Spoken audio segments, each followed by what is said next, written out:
ना। हरि बोल। बंधन जिसे हम दामोदर बंधन के रूप में भी जानते हैं और कार्तिक मास में इनकी पूजन भी करते हैं, ये उसी की कहानी है। हुआ क्या था, एक दिन माता यशोदा सुबह सुबह गाय बछड़े का अपना गोदोहन कर ली और उसके बाद गाय बछड़े को चरवाहे चराने के लिए ले गए। उसके बाद माता यशोदा अपने गृह कार्य को की। उसके बाद उन्हें याद आया कि अरे मुझे तो मक्खन भी निकालना था। तो उन्होंने सोचा चलो आज, और जो काम उनके साथ जो सहायिका थी वो उस दिन दूसरे काम में व्यस्त थी। तो माता यशोदा ने सोचा कि चलो आज का ये मक्खन निकालने का काम मैं खुद ही कर लेती हूँ। यह सोच के माँ यशोदा कान्हा जी को अपने पास ही लाती हैं और जहाँ उनका दही मतने का बर्तन रहता है, मटका। पहले के ज़माने में मटका और उसका जो पिलोने का जो बर्तन होता था वो मिट्टी का हुआ करता था। उसके ऊपर बड़ा सा मथानी लटका रहता था, वो खूंटे से बंधा रहता था। तो ये ही उनके घर में भी था और इसी में माता यशोदा दधी मथा करती थी और पास ही छोटे से बिछौने में कान्हा जी को सुलाई थी। अब ये दधी मतने के लिए तैयारी की, सारा मक्खन दधी लाके उसे पात्र में डाली और मतना शुरू की। तभी उनको अचानक याद आता है कि दूध का बर्तन उसमें चढ़ा है। और उससे पहले क्या होता है कि जैसे ही दही मथने के लिए शुरू करती है माता यशोदा, तो अपने लल्ला का जो मनमोहक मुख है उसे देख कर बहुत ज़्यादा प्रसन्न होने लगती है माँ यशोदा। प्रसन्नता के कारण दही बिलोने में उनका ध्यान नहीं था, उनका ध्यान ज़्यादा तो अपने कान्हा जी के ऊपर था, क्योंकि वो बहुत ज़्यादा मुस्कुरा रहे थे माता यशोदा को देखकर। और माता यशोदा उनकी उस मधुर मुस्कान को देखकर मंत्रमुग्ध हुए जा रही थी।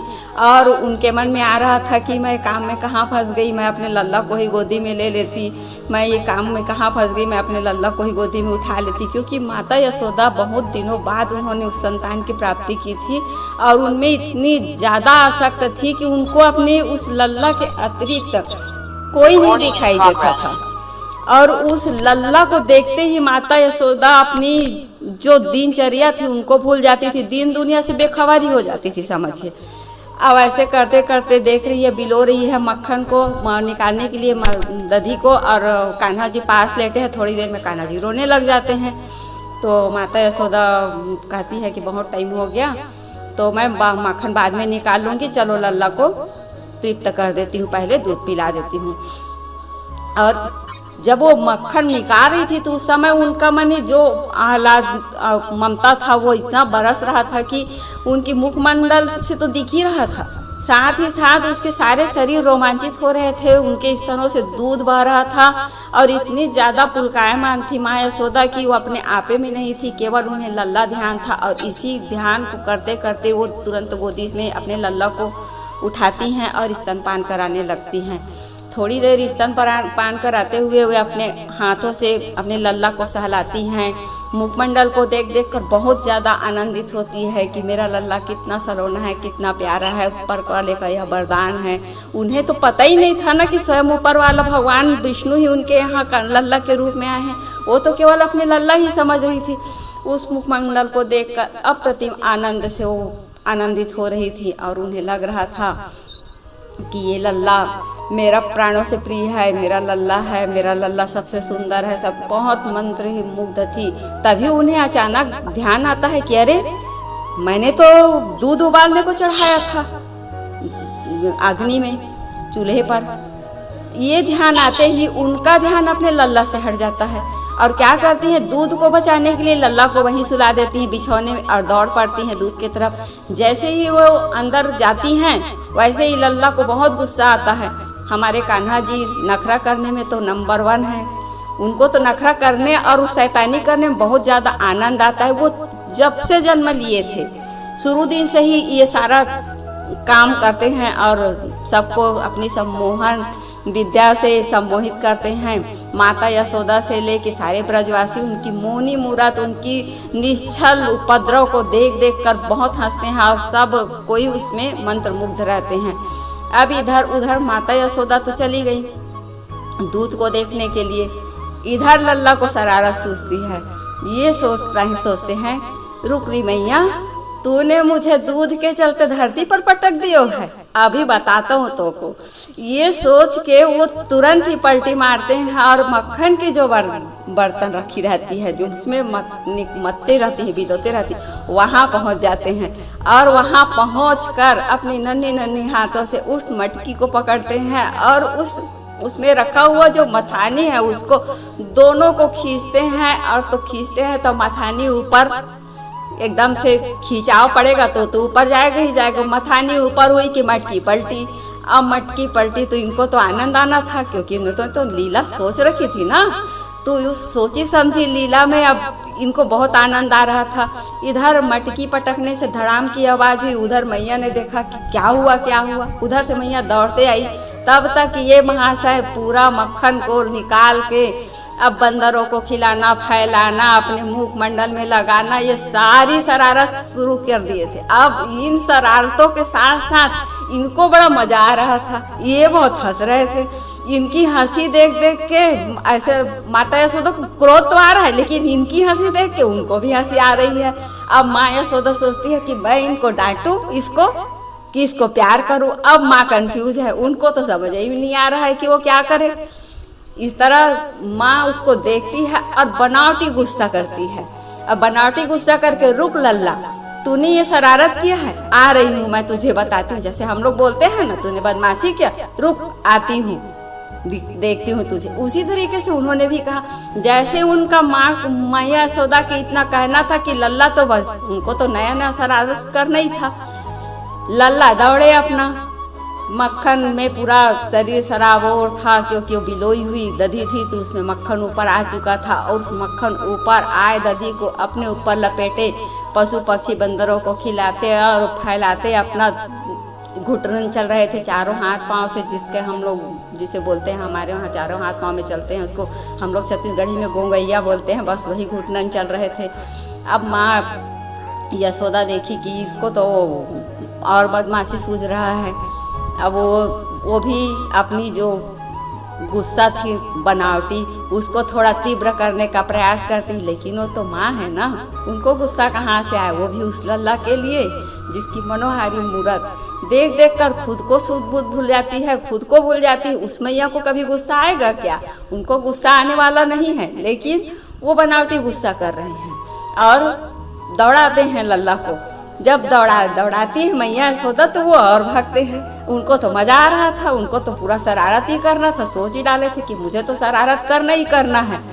अब मैया दौड़ा रही है, लल्ला भाग रहे हैं, आगे लल्ला पीछे मैया ले दे के पकड़ में आ जाते हैं। अब पकड़ में आते हैं तो जो ऊखल आप लोगों को पता होगा, ऊखल एक ऐसा पात्र है जिसमें हम कूटने का काम करते हैं। उस समय धान से लेकर मिर्ची मसाले तक सारी चीज़ें ऊखल में कूटी जाती थी। पात्र दो प्रकार के हुआ करते थे। धान कूटने का जो ऊखल पात्र रहता था वो गिलास आकार का सीधा रहता था, लेकिन जो मिर्च मसाले और दूसरे चीज़ दवाइयाँ वगैरह कूटने का रहता था वो थोड़ा डमरू आकार, थोड़ा सा माने नीचे का एक रखने का उसका रहता था, ऐसे डमरू आकार टाइप का रहता था। दो प्रकार का ऊखल हुआ करता था। अब माता यशोदा उस ऊखल के पास ही उन्हें पकड़ती है और वहीं ऊखल में को जो एक जगह मैंने खींच के मत कूटने में करके उसको भी बांध कर रखा जाता था। तो वही रस्सी खोल के माता यशोदा वही रस्सी खोल कर उसमें बांधना चाहती हैं। जिसने सारे संसार को अपने मोहनी मूरत में बांध रखा हो, कभी वो रस्सी से बंध पाएंगे क्या? कभी नहीं बंध पाएंगे। और माँ यशोदा ये सोचती है कि मेरा लल्ला है, मैं इसको सजा दे रही हूँ, और उसके कारण वो उनको बांधने का प्रयास करती हैं। रस्सी छोटा पड़ जाता है, दूसरा रस्सी जोड़ती है, वो रस्सी भी छोटा पड़ जाता है, तीसरा रस्सी जोड़ती है, वो भी छोटा पड़ जाता है। ऐसे करके सारी घर की रस्सियाँ माता यशोदा एकत्र कर लेती हैं और उन रस्सियों को जोड़कर उन्हें बांधने का प्रयास करती हैं। कभी कोई ब्रह्म को बांध सकता है, ये हो ही नहीं सकता। माँ यशोदा अपनी लाल को अपनी पुत्र समझती थी, वो तो पर ब्रह्म परमेश्वर हैं, उनको रस्सी से कभी भी नहीं बांधा जा सकता है। माँ यशोदा परेशान हो गई, बांधते बांधते उनका मुखमंडल परेशान हो गया, वो रोने लगी। और इन्हें शरारत सूझी रही थी कि मुझे मैया बांध रही है तो मैं अपना तो दिखाऊंगा ही अपनी लीला। और ये जैसे ही मैया का आंसू देखा इन्होंने, इन्हें रोना आ गया, ये पिघल गए हमारे कान्हा जी। और तुरंत ही इन्होंने अपनी जो लीला थी वह बंद की और माँ यशोदा के हाथ में आ गए और उखल में बंधने को तैयार हो गए। जैसे ही माँ यशोदा ने इन्हें उखल से बांधा और अपनी थोड़ा काम जो बचा हुआ था, उधर जो फैलाया था इन्होंने, अपनी कारस्तानी की थी, मटकी दधी, वो सब समेटने के लिए अंदर गई। और इन्हें दंड देने के लिए माँ यशोदा तब उस उखल में बांधने के बाद भी उनको लग रहा था कि इसका ये दंड पूरा नहीं है, इसे और थोड़ा डराना चाहिए। इसलिए माँ यशोदा झूठ मूठ की डरावनी शक्ल बनाकर उसको दंड देने के लिए छड़ी लाने अंदर जाती हैं। और दूध का जो पात्र उन्होंने चूल्हे पे चढ़ाया था उसको ठीक करती हैं और छड़ी लेकर आने के लिए जाती हैं अंदर। तब तक इनको और एक शरारत सूझता है नया। होता क्या है, माँ यशोदा के आंगन में एक यमलार्जुन का वृक्ष था। यमलार्जुन कहने को तो यमलार्जुन अर्जुन का वृक्ष था वो, लेकिन वो जो वृक्ष था वो विश्वकर्मा जी के पुत्र थे, मणिग्रीव नलकूबर, और उन्होंने नारद मुनि जी की उपहास की थी। नारद मुनि जी को देखकर उन्होंने चिढ़ाया था उन्हें, तो नारद मुनि जी ने उन्हें श्राप दिया था और उस श्राप के कारण उन्होंने उनको अर्जुन का वृक्ष बनने का श्राप दिया था। तो उन्होंने अनुनय विनय की थी, विनती की थी नारद जी से कि हम लोग अपनी जो किए हैं, जो भी आपका अपमान किया है, अनादर किया, उसके लिए हम आपसे क्षमा मांगते हैं और हम आपके श्राप को स्वीकार करते हैं, लेकिन ये तो बताइए कि हमारा उद्धार कब होगा। तो नारद मुनि ने कहा था कि द्वापर में जब भगवान नारायण भगवान बाल कृष्ण के रूप में जन्म लेंगे, उस समय आप नंद बाबा और माँ यशोदा के आंगन में वृक्ष के रूप में रहोगे, तब आपका उस समय उद्धार होगा। बस यही लीला करना था कान्हा जी को। तो उन्होंने देखा कि मुझे बांध दिया है मैया ने, अब बंधना तो उनका अपना लीला था, तो बंध तो गए थे, लेकिन उन्होंने कहा रुकरी मैया, तैने मुझे बांध दियो है, अभी बताता हूँ तू देखना भला मैं और क्या क्या नहीं कर दिखाता हूँ। तूने मुझे ऐसे ही थोड़ी जन्म दिया है, सारा शरारत करने के लिए ही जन्म लिया है मैंने, तो तू देख अब मैं क्या करता हूँ। बस वो ये सोचते हुए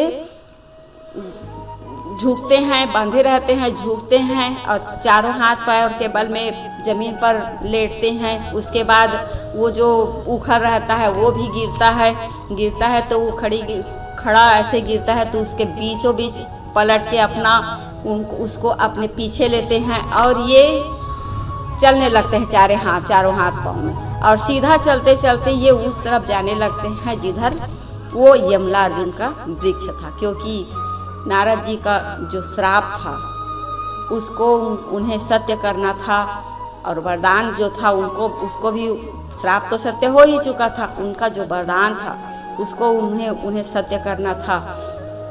और इसलिए वो वहाँ से चलते हैं और जाते जाते वहाँ तक पहुँचते हैं।